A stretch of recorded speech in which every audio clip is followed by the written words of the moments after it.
Hi hello my dear relatives. Rickshaw வண்டி வச்சிருக்கிறவன் doctor ஆகலாமா? அப்படி ஆகலாம்னு ஒருத்தர் நிரூபிச்சிருக்காரு. வாங்க பார்க்கலாம். அப்பா கூலி வேலை, வீட்டில் வறுமை, 8th ஃபெயிலு. 14 வயசுல கொல்கத்தாவில் காலில் செருப்பு இல்லாமல் ரிக்ஷா வண்டியை கையில் எடுத்துட்டு மனுஷங்களை ஏற்றிட்டு ஓடினவன் தான் அந்த பையன். ஒரு சவாரிக்கு வெறும் 5 ரூபாய், அதில் தான் சாப்பாடு. அப்போ எப்படி டாக்டர் ஆனா? ஒரு நாள் ஒரு பெரியவரை அவன் வண்டியில ஏத்திட்டு போயிட்டு இருந்தான். அப்போ திடீர்னு அந்த பெரியவருக்கு ஹார்ட் அட்டாக் வந்துட்டு அவனுக்கு என்ன பண்றதுன்னே விளங்கலை. திக்கு தடுமான அந்த பையன் உடனே அவரை பக்கத்துல அந்த ஹாஸ்பிட்டலுக்கு கொண்டு வரான். அங்க கொண்டு போய் அவர் பிழைக்காரு. அதுக்கப்புறமா அந்த டாக்டர் வந்து சொல்றாரு, 5 நிமிஷம் பிந்திருந்தா இவரோட உயிரே போயிருக்கும் அப்படின்ட்டு. அதுக்கு அப்புறமா உயிர் பிழைச்ச அந்த பெரியவர் அந்த பையனோட கையை பிடிச்சி அழுது நன்றி சொல்றாரு. அன்னைக்கு அந்த பையன் முடிவு பண்ணான், நான் மனுஷனை இழுக்கிற ரிக்ஷா வண்டிக்கான நான் சாக மாட்டேன், மனுஷனை காப்பாற்றுற டாக்டரா தான் 1999 2008 வரைக்கும் காலையில 4 மணிலேருந்து 10 மணி வரைக்கும் ரிக்ஷா வண்டி ஓட்டுறான். 10 மணிக்கு அப்புறமா அரசாங்க பள்ளிக்கூடத்துல படிக்கிறான். அதுக்கப்புறமா நைட்ல தெரு விளக்கு கீழே உட்காந்து படிக்கான்.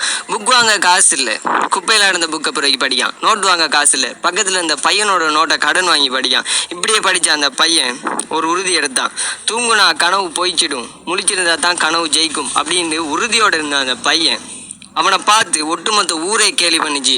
ஒரு ரிக்ஷாக்காரனுக்கு டாக்டர் ஆகாசியா அப்படின்னு அந்த ஊரே கேலி பண்ணிச்சு. ஆனால் அவன் எப்பவுமே அவனை கேலியா நினைக்கல. அவங்க எல்லாருக்கும் பதிலடி கொடுக்குற விதமா 10th பாஸ் ஆனா, 12th பாஸ் ஆனா, எல்லாத்துலேயும் ஃபர்ஸ்ட் கிளாஸ். மெடிக்கல் எக்ஸாம் எழுதுறதுக்கு ஃபார்ம் வாங்க காசு இல்லை, தன்னுடைய ரிக்ஷா வண்டியை விற்று ஃபார்ம் வாங்குறான். ஃபார்ம் வாங்கி எக்ஸாமும் எழுதுறான். First attempt fail, second attempt fail. திரும்பவும் தன்னுடைய ரிக்ஷா வண்டியை எடுத்து வாடகைக்கு எடுத்து திரும்ப அந்த வண்டியை ஓட்டுறான். அதுக்கப்புறமா 3rd அட்டெம்ப்ட் ஆல் இந்தியாலையும் பெஸ்ட் ரேங்க் எடுக்கிறான். கவர்மெண்ட் காலேஜில் MBBS சீட்டு கிடைக்கிது. 2015ஆம் ஆண்டு MBBS பட்டமும் வாங்குறான். அவர் பட்டம் வாங்குற அன்னைக்கு அவருடைய ரிக்ஷா வண்டி எடுத்துட்டு தான் அந்த காலேஜுக்கே போனாராம். போய் சொன்னாராம், என்னை தூக்கி விட்டதே இந்த ரிக்ஷா வண்டி தான் அப்படின்னு சொல்லி அந்த பழசை மறக்காம சொன்னார். 2024 இன்னைக்கு கொல்கத்தாலேயே ரொம்ப பெரிய மெடிக்கல் கிளினிக் வச்சிருக்காரு.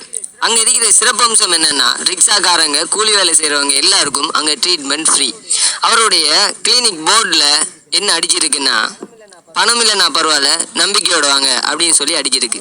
அவருடைய பெயர் மனோஜ் குமார். இன்னைக்கு அவருடைய பெயர் doctor Manoj Kumar Mandal MBB.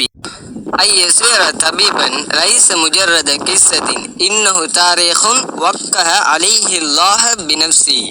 Doctor Manoj doctor ஆனது கதல்ல, இறைவனே கையெழுத்து போட்ட வரலாறு.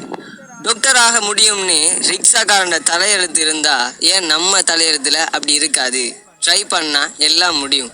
மறக்காம இந்த வீடியோ பிடிச்சிருந்தா கமெண்ட்ல பிடிச்சிருக்குன்னு கமெண்ட் பண்ணுங்க.